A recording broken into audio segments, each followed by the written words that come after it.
Race up to hit the town. Never know what'll go down. Through the day and through the night, watch them all taking flight. It'll feel all so right to shine, shine so bright. They say the devil is in the detail. You gotta always read the fine print when you're putting pen to paper. Yeah. Make sure you have a staff drink. Got an itch, heed the call, 'cause you ain't got nothing at all. Come the rise, come the fall, will you be nothing at all? Know the tricks of the game, make the trick shot all the same. Getting burned by the flame, it's all part of the game. They say the devil is in the detail.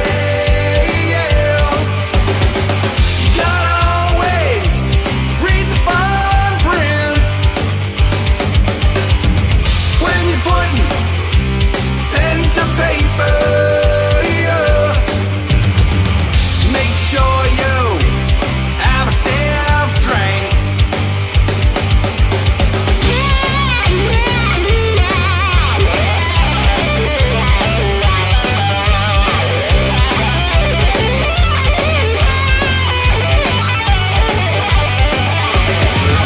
When asked, what's the deal?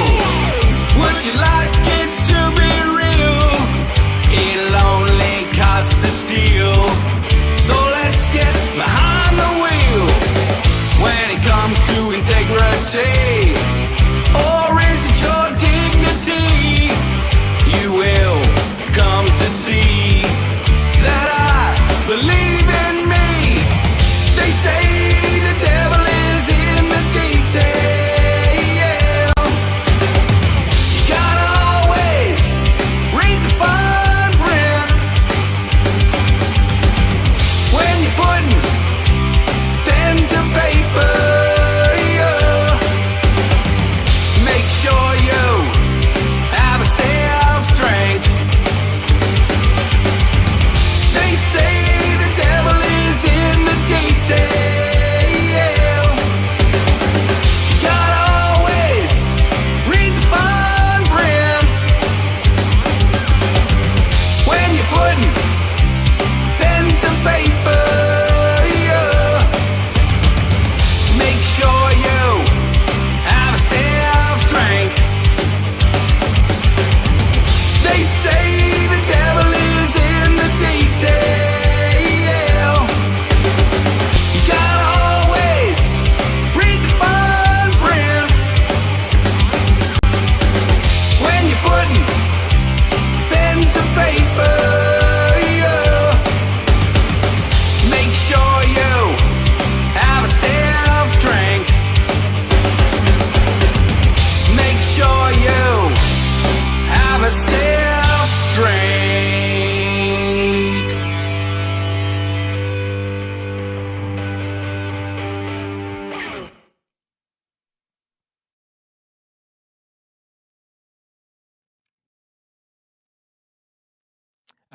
That is from our friends, Trick Shot, South Adelaide, Australia. Shout out to Dave Varicali, who usually tunes into the show. Thank you for joining us tonight. We're going to continue this conversation about the 11 hard truths. Now, Sean has lived some of these 11 hard truths. I've lived a lot of them. And we're going to share them with you tonight and our perspective on those things and a whole lot more. But before we do, my co-host with the most from the East Coast, Sean McKenna from the podcast Barstools and Band Talk Rim Shots with Sean. Howdy ho. How's she going? Going good. I'm going to get rid of this here. Yeah, you're a little muffled. Am I? No, you're not now. Oh, okay. I'm not muffled now? No. All right. I just want to make sure. I had to switch the audio over, and I want to make sure I got everything right. I think I did. I got a little laryngitis this week. Not enough. Too much fresh air. Well, there you go. I was out motorcycling yesterday. Thinking you're a member of, an MC or something. Went to the famous Port Dover. Nice. Yeah, it was a nice little trip. Well, tonight we're going to continue on with this 11 Truths. And our friend Michael Brandvold, I think, kind of got the conversation rolling on this when he posted it. He did.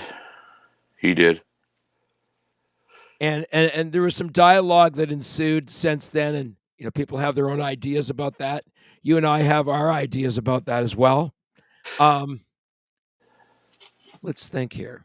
I think we got through 2 of those things last week. I think we did. We talked about streaming is the best thing that ever happened to the music industry.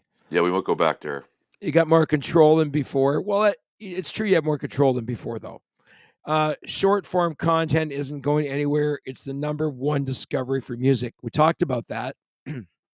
Shorts and other things, right? Yeah. I don't mean to search aware either. Well, and I mean, sorry, I'm just responding to somebody on something, but one of the things that, if you do any research, people's attention spans are at all time, and I mean all time low. And I mean, I live this every day because I have a hard time focusing on things. And there's a girl that I deal with out on the West Coast. Her name is Raquel Fiagro, and Raquel's a PR person, and she would always say to me, "Can you do your interviews shorter?"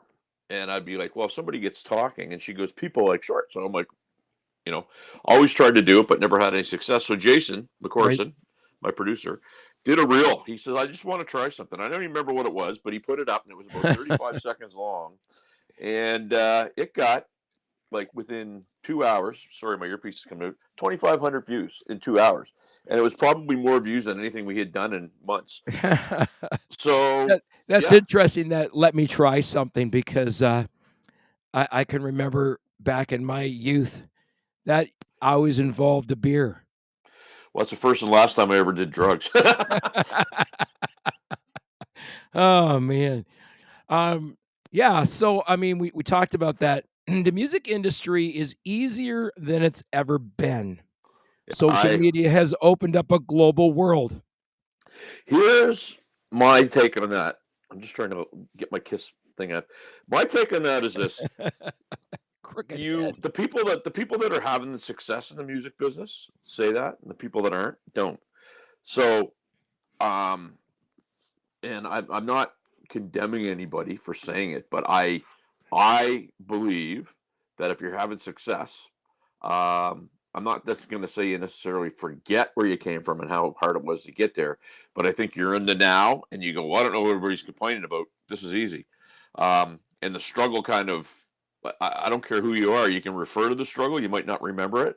And I think that statement, me personally, you got to watch where it's coming from. Yeah, I think one of the most frustrating things that I run into is we just don't get engagement that we're looking for. Well, that's not a unique thing, though. The problem, where do we start? I mean, there was somebody sent me this video the other day. Everybody's got adult attention deficit disorder? Well, no, it was. I couldn't even believe what I was looking at, that it got 3.5 million views, and I'm going, okay. But then I go back to the Brandvold thing. Don't get hung up on the numbers. And when you look at them, it's just views, but there's nothing attached to it beyond that. There's no, it's like, okay, you got 3.5 million views, but there's nothing sticking to it. You got to go back to scratch and do it again. Yeah. And that's the thing that people get fooled by. I get fooled by it. I constantly am referring to Michael saying, numbers, look at what the real numbers are. You can get caught up in it. You think there could be like a national poll that could be done to listeners of music to say, what do you want to hear from artists? Like is there if there was a process for getting that level of engagement, you think that might spark things a little bit? Maybe, but here's the thing. I get back to there's a venue that I've been working with that they're like, we want to do this, we want to do that, and they're kind of comparing success of another venue.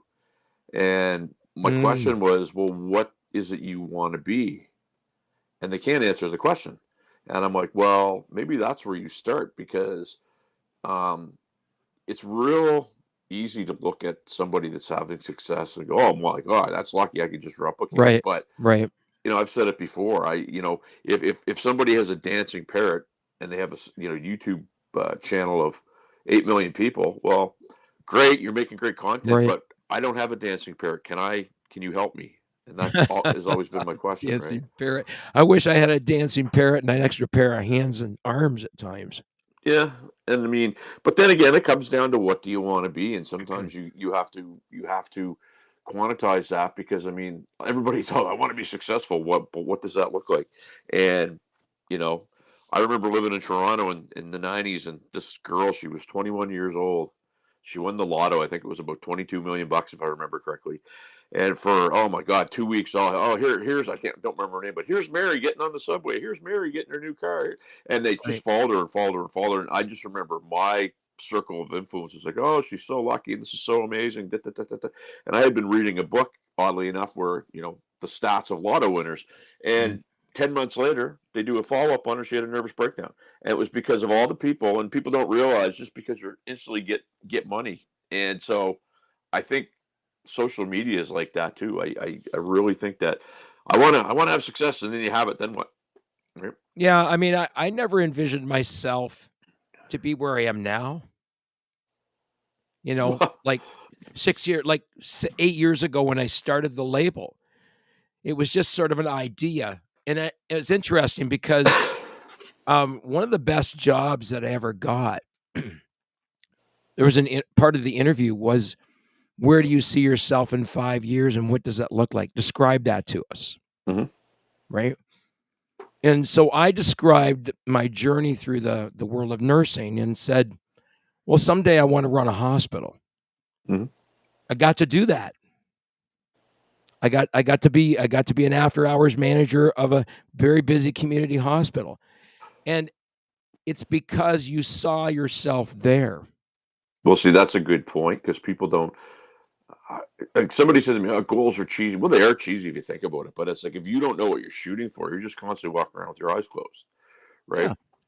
Yeah. You So, have to imagine where you're going to be a year from now, 2 years yeah. from now. I never ever thought that this small record label that I started way back when was going to get bigger. And the problem with that growth is that, of course, there's demand with that growth. Well, growth is always painful. Yeah. Physical growth when you're growing up, you get growing pains, right? And those are real. And business growth and everything with growing a band or Right. growing a business, it's painful, but it's designed to be painful because I think the whole idea is just to see what you can take. Right. Personal note, my wife said to me, you know, you started off doing this as a hobby and now it's a job. Do you did you really want another job? Yeah, well, mine started off as a hobby and it's become a job. I've got the best unpaid job anybody can ever have. Yeah, right here on this show. Well, because here's the thing, right? It's a wonderful job when you can, have people demand that you Hit the promote tip stuff. jar and I'll Yeah, split that's it with right. them. Yeah, So I can hit get. hit the tip jar and I'll split it with them. I need a pack of gum, Starving musician, right but it's a great little over thing there. when you can have a bunch of people demand that you post a show on the same night that you're playing a show, and you know, and when you say to them, well, can you do the same for me? Well, I'm playing. Oh, it's different for me. Things like that, right? So it's just really funny how things work. Can you tell I'm Yeah, in a mood? it's I don't know, why is it that it's about thee, and why is it about me and not thee? Um, I so I there's something Do you have a theory on that? Is it I is do. there okay. It's never been as bad since 2020. And I was listening to a talk radio station the other day, and one of our counselors was on talking about the bylaw system in Halifax. And the announcer Ooh. was like, "Well, how do you guys figure out?" And they said it's complaint driven. Okay, so let me get this straight. You encourage your neighbors to rat on their neighbors. So if this was an episode of Sopranos, there'd be a lot of collateral damage laying around, right? 2020, everybody knows what happened, and I think everybody that was in charge of how it was done, they weren't compassionate. They faked compassionate, and they didn't prepare for the. Now we're opening up, and everybody's brains were fried. Anybody had anxiety was going through the roof, and they didn't care. And then what happens is, there's all these things now that they're trying to enforce yet again. And I think that people, nobody checked on them during that time. And I think that Yeah. now that everybody's out, people just fend for themselves. I think there's a lot of people out there with PTSD who don't even know it. Yeah, that's a fair statement. I got to read something from our buddy Deanbo, because he brings up something very, very. And Deanbo was at the show on Saturday. He's one of Going my to the chat very, room very here. good friends. Hello, friends. So my thoughts is from my point of view of Sean's changes. I've noticed in the past 4 years, how would you be if we didn't experience COVID? Would barstools and band talk exist today without that dilemma? Would your route in life end up here still without that event ever happening? So I'm gonna say no That's a automatically. very existential question. Yeah, I'm going to say no, because we're Barstools was a COVID thing. There's a lot of other things that happened in my life that I could probably trace back to COVID. Um, but the one thing about that whole thing for me is that I don't want to say it made me more defiant, but it made me question things, because I just didn't like the way that we were being told to do stuff. And it was like, we know what, we're smart, you're stupid, and listen, or we're going to find you or put you in jail. And I didn't like that at all. Um, No, and the school is still out on that. I mean, there's so much stuff that went on, and like you say, I blame social media a great deal for that, yeah. because um, the social media platforms were almost designed to divide people Well, there into were. into different camps, and I saw people becoming, keyboard war what people termed as keyboard warriors. They'd say stuff on the keyboard that they'd never say to you in person. Yep. And everybody can have an opinion. Everybody's entitled to opinion. I get that. But the thing that's perplexing for me is when rights are blatantly being taken away, and somebody is willing to say, such and such is doing a good job. They care about the people, and that's why they're doing it. Right, Fair. But if they really cared about the people, they would follow the same set of rules that they're forcing everybody else to follow, and that didn't right. happen. I I don't know know. this. Everybody knows this. I don't know if you've been following the Senate hearings on social media or not. Is that the thing about? I saw something about they're trying to ban TikTok or something.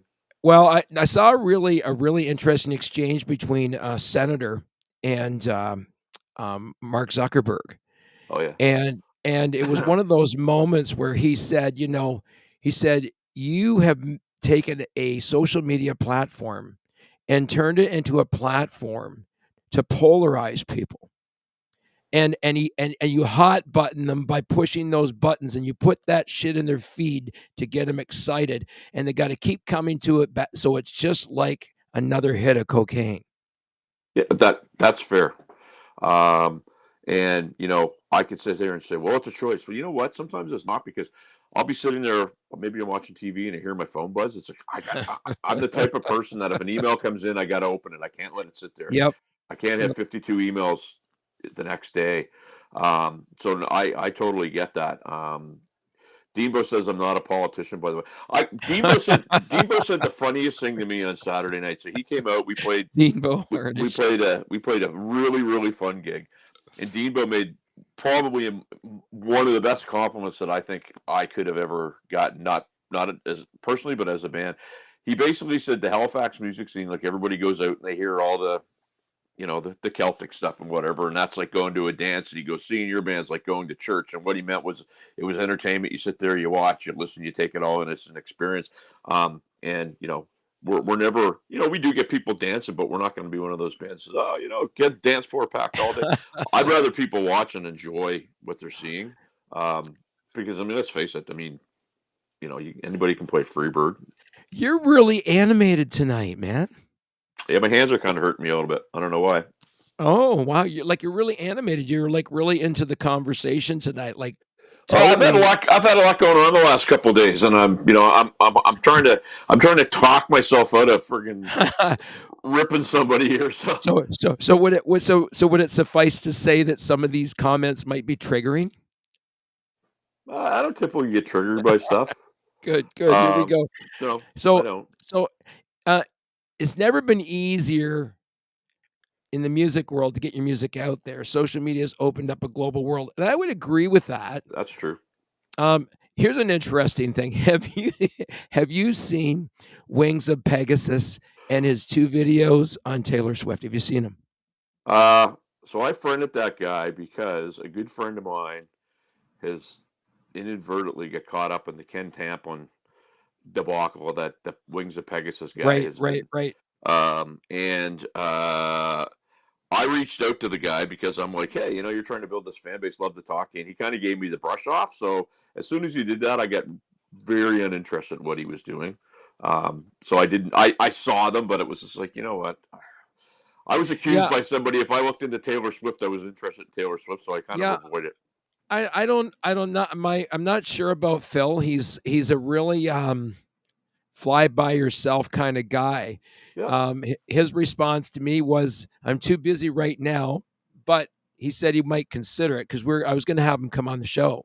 Yeah, consider this, Phil. I'm not interested. Well, if he gives you the brush off, he shouldn't. I mean, if he's trying to grow his fan base and he's trying to build influencers to follow him, he's going about it the wrong way. Well, he is, and I mean, I have no words. There's a guy, you should check him out. He's got a really fun Facebook page. It's called Music Over 50, and his name's Joey, and he's got this really neat concept where he only wants 100 Facebook people in his group. Right. Because what he wants is he wants people that are going to be engaged. And so I've gone on his thing a couple of times, and it's funny because you'll be on there. There's 1, maybe 2, maybe 3 people watching, and the next day you go on, a couple hundred people watch it.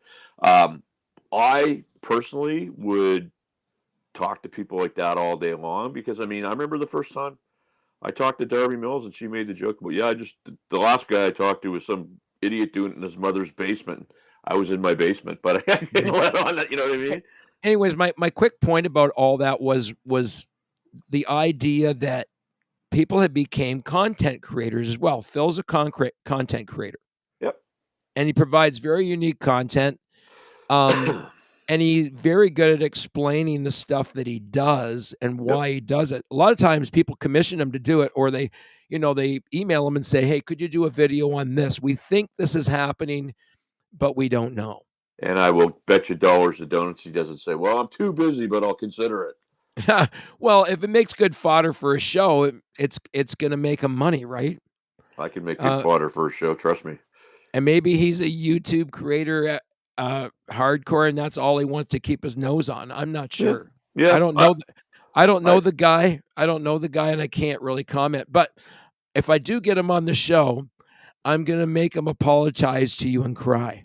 Well, if he gets on the show, I won't be on that week. How's about that? And challenge me on that, because I've got a long history of when I ask somebody nicely and they do not appear. Right. Not only do I never go back to them again, but I never even have anything to do with them again. Because in my mind, I try to be as good as I can to everybody. And this is not me on a soapbox, but it's like, if you can't nicely just say, I just don't want to do it, that's fine. But when you go and I've had this happen before, one of the funniest ones, hey, Mr. Blah, blah, blah, would you come on with? No, you're local. I don't do local. Okay, so, I can get anywhere between, 10 and 150,000 people tuned in. No, you're local. Okay. So go on the guy's podcast who has 50 followers. I get it. And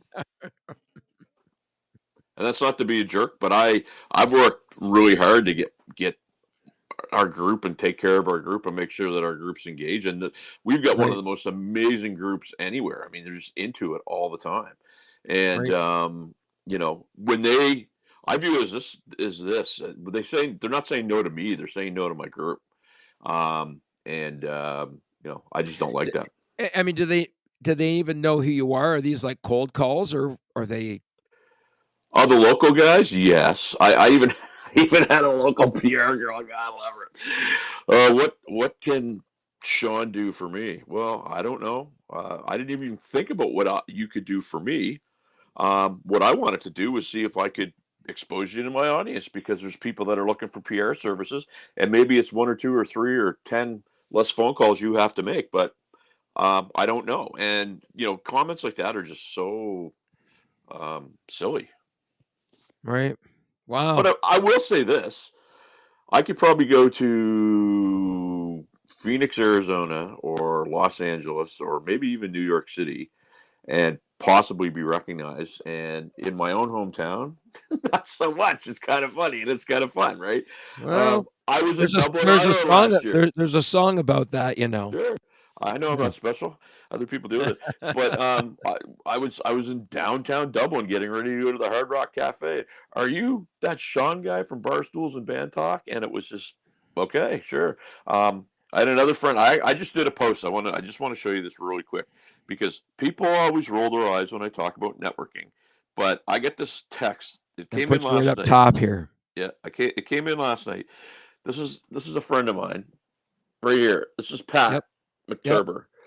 McTurner. Pat plays in a Def Leppard tribute band out of Montreal. We've played with them a couple times. So the text is, found a friend of yours at the Bell Center watching the Habs game. Good guy. And I looked at it. It's my friend Marty Leahy, who lives about 10 minutes from me. I coach his son in hockey. And my first thought was, there's two guys in Montreal that both know me. And if I was an asshole, boy, would they be having a good time. But they sent me a picture, and it was like a big wave and wish you were here. So the networking thing, man. And Marty's a firefighter, and Pat owns a trucking company and plays guitar in a band. They couldn't be further from each other in terms of what they do. Yeah. I Um, mean, and I agree that networking works. I mean, everybody's got a different amount of time to do those things. I mean, not everybody's got an infinite amount of time to do it. And I yeah, and I think in some cases you got to sort of pick and choose which ones you're going to do if you're limited for time. yep, yep. And people that make network, they would go out to the grocery store and say hi to somebody, and that'd be fine. But then, oh, you go network for business. Oh, I can't do that. Well, you just said hi to somebody in the grocery store. It's the exact same thing. You're just putting this weird thing on it, that you're making it, pardon me, out to be something that it isn't. And there's a whole psychology behind that. But I'll take Miss Ryder as an example. I've never seen anybody that could pick up a phone and make a call or send an email without fear than her. Because to her, it's just a conversation. It's a not a yes, it's not a no. And I've seen grown men who are Well, scared to death to do that. and some people don't realize that the problem with emails and text messaging, and if a lot of people use text messaging and emails to communicate a lot, you realize it's really hard to put feeling or true emotion Yep, or even the appropriate emotion in. And sometimes the choosing of the words sounds terse when it's not intended to be terse. all the time.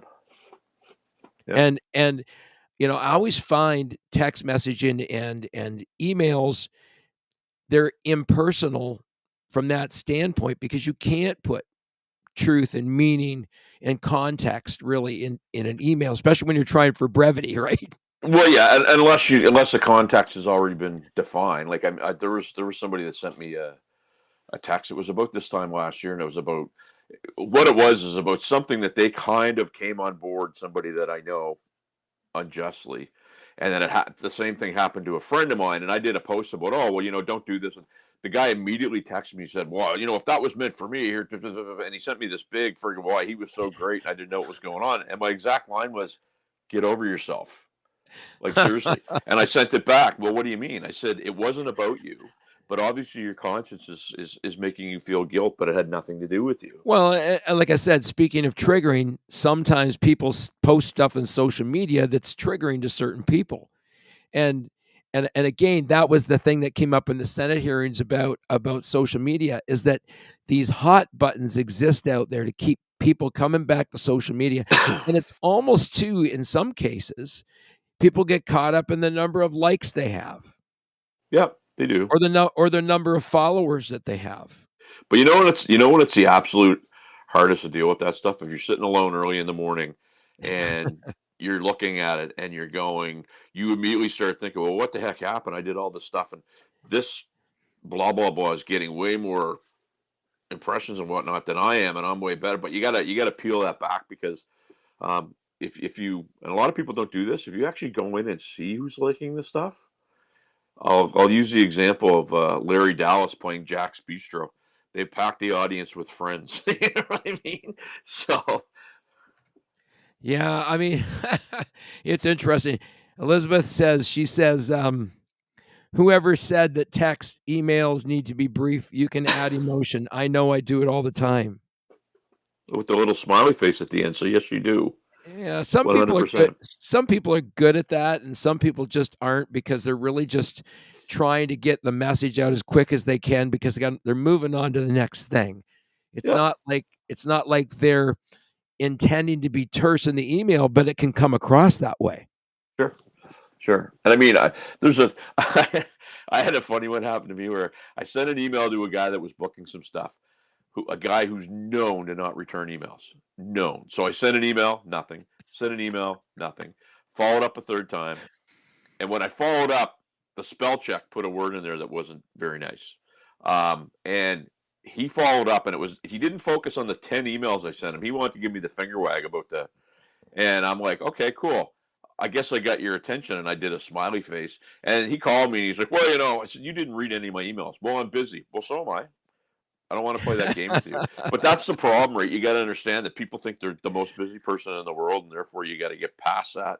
And Yeah, I mean, and the thing is, when people are busy, sometimes they just do stuff without thinking. They're just moving on to the next. It's like task to task to task. It becomes very task oriented, and at the same time exhausting. well, but if you talk to, how's it going? Good. What's been going on? Busy. Everybody said I'm so busy, right? And I don't ever, it's great if you're busy. That's fantastic. My my only thing about that is be careful who you're telling that you're too busy to, because all way busier than you are comes across as insulting. I'm very cognizant of when I talk about you, and I put it over to them and talk. You know what? Oh, I lost you. You zipped out. Something happened. Something went blinkety blink. Let's see what happens here if we get him back on the tube here. Anyway, continuing on, we're talking about the 11 hard truths of being a musician or an artist. Not sure what happened there. A little glitch there. You know what? We had a snap election called there last week. If they want to do something, what if they make internet useful here in the province? I just lost him again. Matt, must be a bad it's got to be a bad internet connection tonight. I think the internet police know that I'm in a bad mood, so they're just trying to censor me. They're messing with you tonight. Oh, Steve. Hey, Steve. Steve Sugden is a gentleman who I interviewed the other day. Very, very cool guy from the States. They get a cool band called Abandoned's End. Go check them out. You will like them. They're not on Indie Tunes, but they're our friends from the States. Yeah, that's their loss, man. Oh, ouch! Yeah, actually, there was a Kenza friggin' knob comment. No, I'm just kidding. Mr. T is hurting the net. I don't know what that means, Deanbo. You know, it's really funny because Deanbo is reading my profile and he says he thinks I'm from Buck Tussle, Kentucky. Oh yeah. Yeah, it's an inside joke, Deanbo. We used to refer to the city I grew up in as Bug Tussle. So I selected something on my profile to reflect that. There you go. It's not real. It is not real. But You're born anyway, and bred from I think. you're born and bred from St. Thomas, aren't you? Oh man, yeah, Yeah, inbred. that's fine. Well, I don't know about um, that. Listen, a few people know I was actually born in Sydney, Nova Scotia, and it was funny because our keyboard player and I were talking the other night at the show. We were born in the same hospital. It doesn't exist anymore. They tore it down. St. Rita's Crazy. Hospital in Sydney, Nova Scotia. So there you go. Anyway, Yeah, I was born. Now, speaking of a bad and Zen, Steve and the boys have been on the show a long time ago. yeah. But back in the day, we were talking about bringing them on the label. They Nice. had a lineup change or two, and then they got offered a deal that was a little better for them with another label. And you know what? If that happens, I'm always glad for whoever gets that better deal.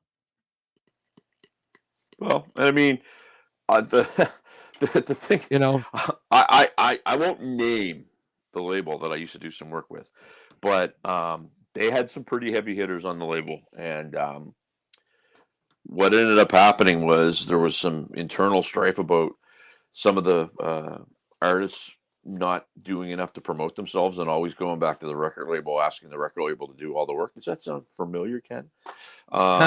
hey, nobody said Ken's an asshole. This is what Kyle Alt from A Bad and Zen says. We love you, Kenny. And Yeah, baby. Steve, maybe it That's was me. real. Maybe it was me that said Ken's an asshole, but I can't remember. That was a couple of days ago. That's real shit. Yeah. That's real shit. Now, that to me is better than a like. Yes. It's a real comment. Absolutely. Absolutely. It is. Anyways, before we got cut off on the internet, what I was going to say is that for me, it's different. When people contact me, go, what's your week been like? I'll go, fucking busy, like crazy. I feel like a one-armed paper hanger.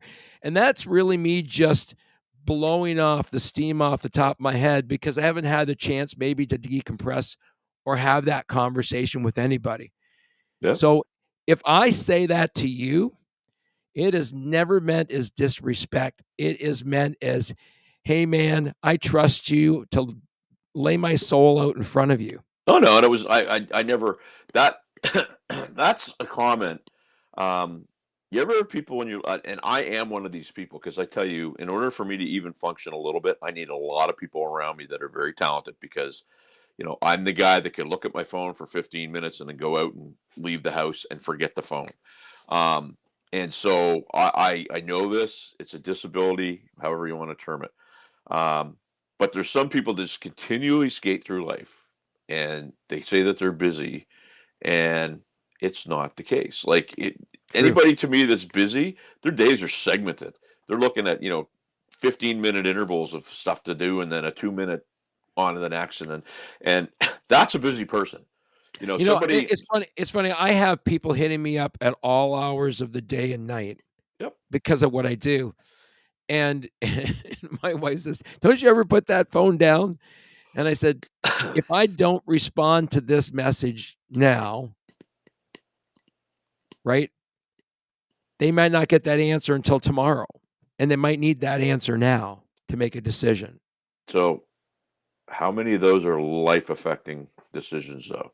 And I'm not saying this isn't me being a coach. I'm asked this question all the time.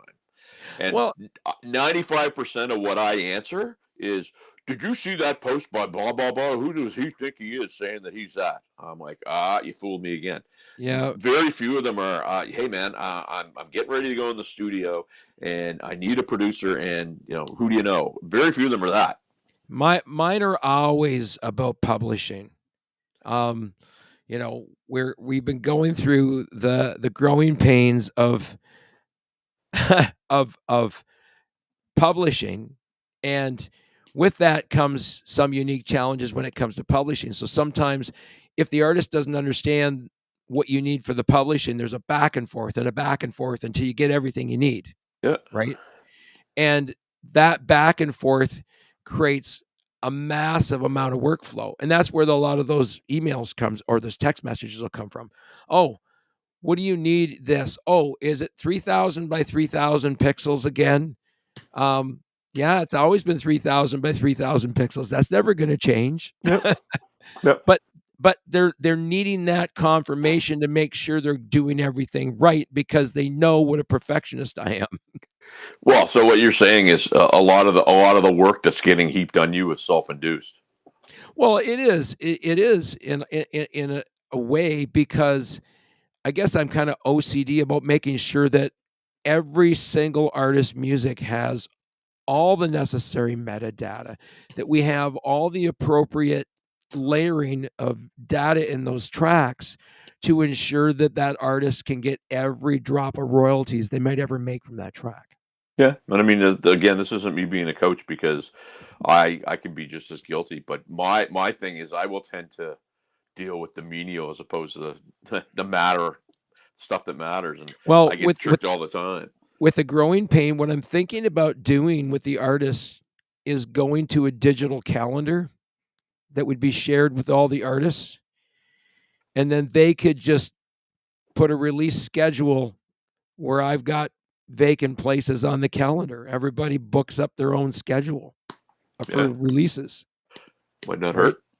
Well, if I had a release schedule for everybody, it would make the workflow thing a lot easier because then I'm not doing as much self-induced stuff. I can pace myself, Yeah, yeah. right? But it's really funny. November is always a big push for music. I don't know why, but I'll try to get stuff out in time for Christmas, right? I think this month we're putting out 6 singles this month. But here's the thing, ladies and gentlemen, boys Maybe and girls. 7, maybe 7.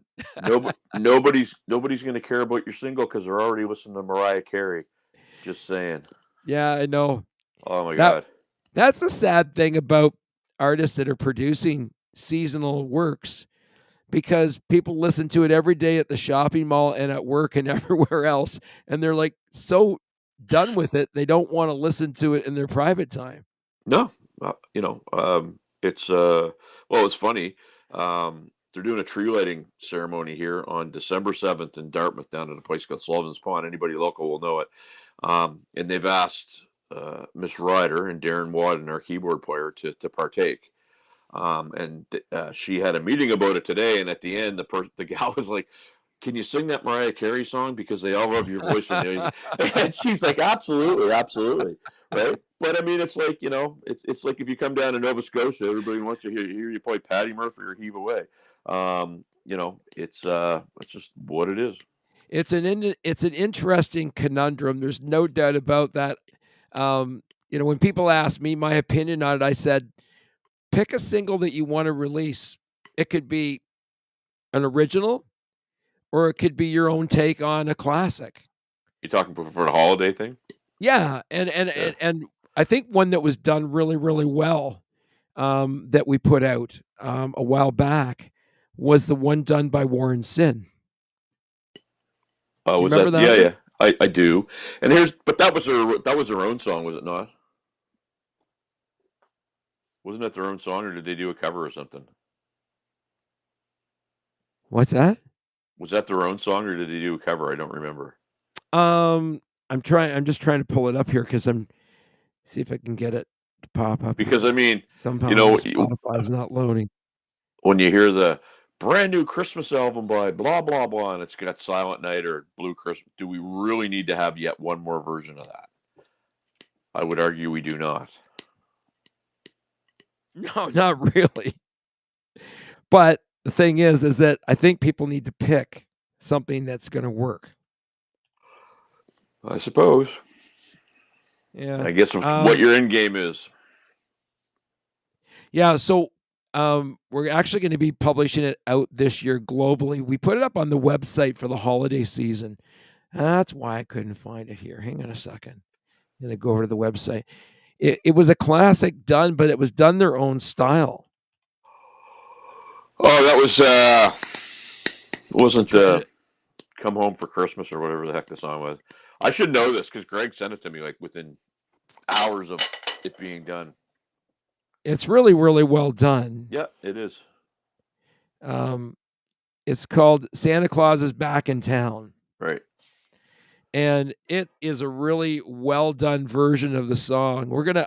I want to do a video for it because I think it's a good song. I think it's well written and put together. and I think Warren and Warren Robert, who is a genius when it comes to arranging and making music. Him working with Greg was a good combo. Yep. Love to hear more from those guys. Maybe we will. Well, we're going to hear more because they're working on some new stuff, and we're re-releasing the album because Warren accidentally let the publishing go on it, and it went down, and it came down. So now God love Deebo. Now we're going to re-release it all with new artwork. Perfect. Deebo, he's hot on the keyboard. By the way, Sean, I enjoyed your band's version of No Matter What. I enjoy that song very much. Thank you. No matter if it's a blizzard in December, I will attend your show. I will take a skidoo there. Oh, yeah, I will attend. My lyrics of that song, LOL.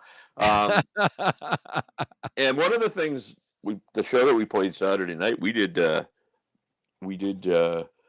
Michelle's last two singles, and we played Crime Pays, and it went over gangbusters. It was really cool. It was fun to do. So, yeah. Nice to get that stuff out there in front of people. Yep. Yeah, I mean, so we'll be putting that out for the season. Probably it's going to come out in November this month. The Warren Sin song? The Warren Sin cover. I got to talk to him about it because we got a window's closing on it. I owe Greg a text, so maybe I'll tell him to hit you up if you don't do it first. Yeah. They got we got Boiler Beach, who's actually coming out with a seasonal album as well. They're going to be releasing a seasonal album, and they have an original seasonal song that they wrote for the album, and all the rest are their own versions of covers. Nice.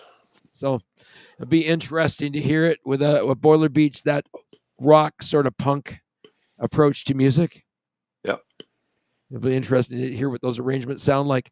Haven't got the masters yet, but as soon as I do, I'm going to give them a listen because I'm really interested in hearing them. I got one for you that I don't know if you saw before we go on. What's that? So there's a gentleman by the name of Stevie Rochelle. So Stevie Rochelle used to sing, well, he still does sing in a band called Tough, which was one of the hair metal bands. They were kind of like a Poison. He's got a wonderful site called Metal Sludge that he reports on stuff. And he had a post today about Sebastian Bach going off about the election. And oh my God, I don't even want to say what it was, but go find it. It was, I'll put it to you this way. A lot of the comments were, and he wonders why the guys in Skid Row don't want to get back together. And we'll just leave it at that. Loose cannon. Loose cannons are never a good thing, are they? Being one, I would tend to agree. Yeah, I mean yeah, it's just the whole thing is interesting when I read this 11 truths here. So we're going to go to number 4. You are a business, whether you like it or not. Without realizing this, you can just be a puppet. And that's very interesting because we had a post today. It was about a gentleman who was trying to follow up with the venue, and he followed up multiple times to confirm a booking. And then yesterday there was a post from Matt Starr about $100 gigs, and I won't get into the weeds on it, but basically $100 gig. Well, he basically said, a club doesn't call you up and says, I'm going to pay $100 for 15 minutes. They want 3 sets, 4 sets, $100, whatever. And there was a surprising number of people that said, we don't do it for money. If you want to charge and make money off art, then you're not an artist. It was I was astounded. Only because I get so many messages from some of the same people complaining about the fact that bars only pay a certain amount of money. So you are a business, plain and simple. Yeah, and so are the venues that artists play in as well. And I think everybody's got to understand their position in the music industry. And it's not like it used to be. It's changed dramatically. The whole landscape has changed for live gigging, the amount of venues available, what venue owners are willing to pay. Yep. So there's a whole lot of considerations that need to be put in place in terms of looking at a standard business model that works. Yeah, and sadly, I don't know if you're ever going to get there because there's just too much noise in the middle of the where people are throwing their hockey sticks in. I think that the artists are convinced that the venues are ripping them off, and the venues are convinced that artists don't deserve, the money. And there's I guess justifications on both sides. And one of the things that I keep going back to is, yes, there are bad venues. There's no question. Um, but I think there's more good venues than bad venues. So then what does that mean? And I think sometimes it's we the musicians doing it to ourselves. Um, and I will give you an example of something that over the last 3 months where I've personally said no to a couple things because it didn't make sense. And I would be an absolute hypocrite if I took it knowing that it didn't make sense, but I took it because I was going to be the person that said, "Well, I want to play." Will I ever play those rooms again? Probably not, and I'm fine with it. I mean, I think there is a huge glut of cover bands out there, and I'm beginning to wonder if the supply is starting to outstrip the demand. Um, huh. Because I mean, I go back to the days when I first started gigging in cover bands. I barely knew anybody that played in a cover band. So I will say this: some venues are trying to put more inventory in the system. Is the only way that I can say it. I know it. I see it.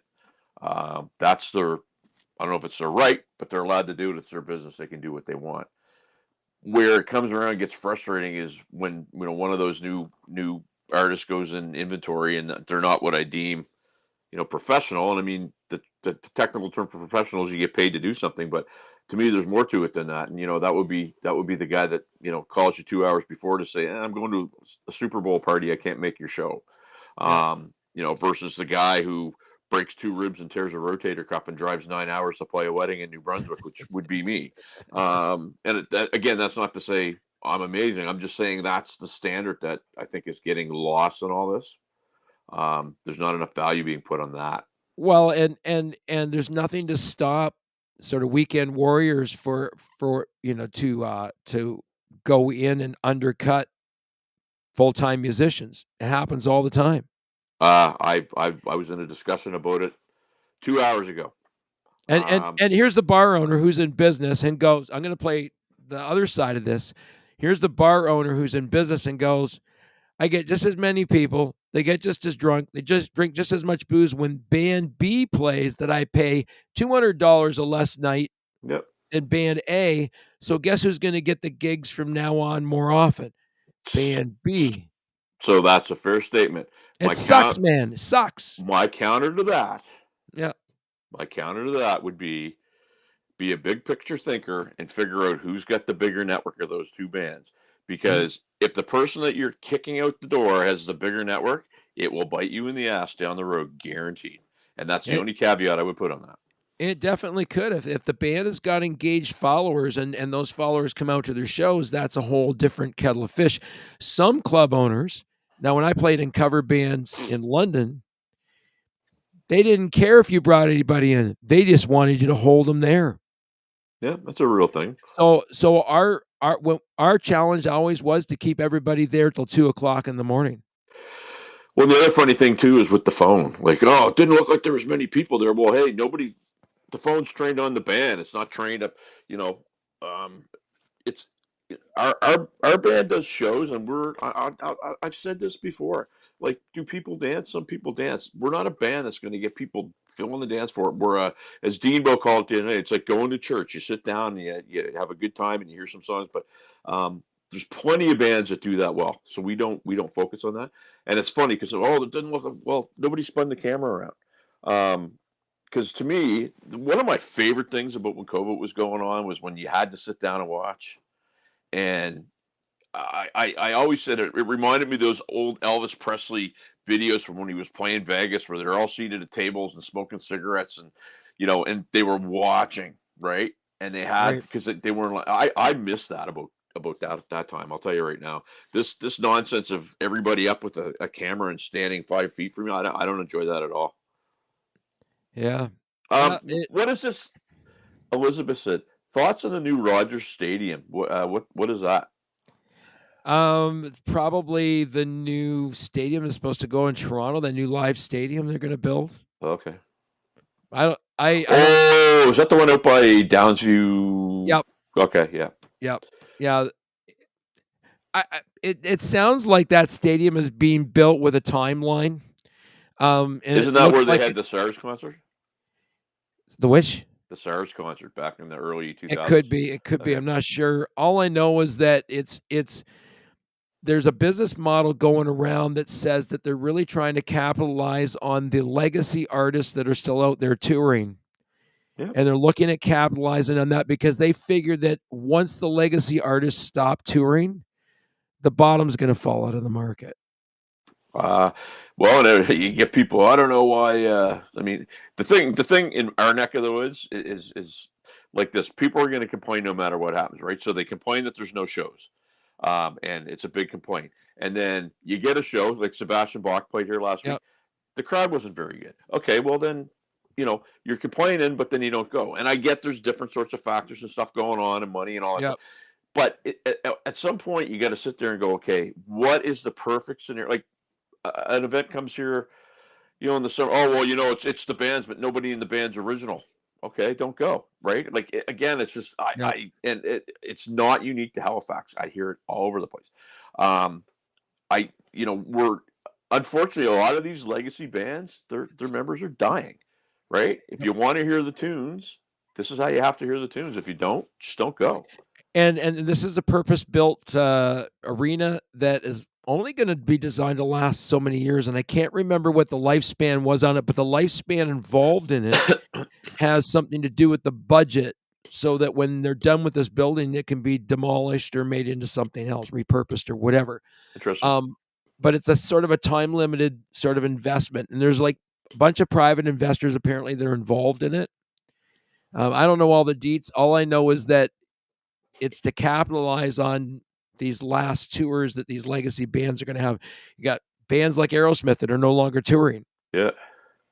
So you just don't know what's going to happen. How many legacy artists are putting on? If you go to Canadian Classic Rock, I think it's called, and you look at you'll find I counted over 25 that are on there, and bands that I forgot even existed. So there is a lot. Now they're not all of them are in there.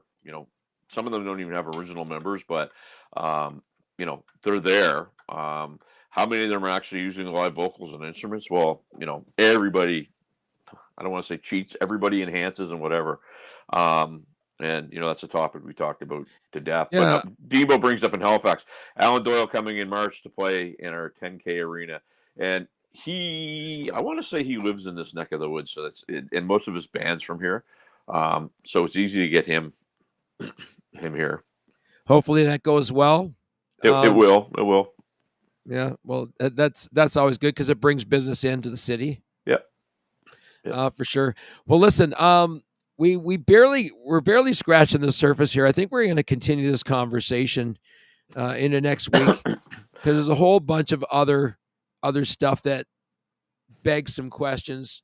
There's no doubt that as a business, trying to find a business model that works well with the club owners, because they're always looking for the cheapest band that can then do the same as the more expensive band. You know what? There are venue owners out there that actually want to build good, long-lasting entertainment. In Halifax, the challenge is, and I will say it, the regulations in the city, the Liquor and Licensing Board is I won't even use adjectives to describe it. All I can tell you is I've been in a situation where you're sitting there in a break and you got to produce an ID. It's like, do I look 19? Come on, right? But just for the sake of doing it.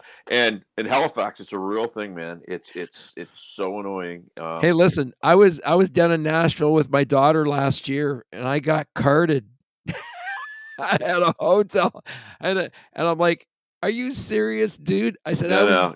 I was drinking before you were born." No. You know what that was? That was he thought that was your girlfriend, and they were like, I wonder how old this dude is going out with this 20-year-old. That's what that was. Get it right.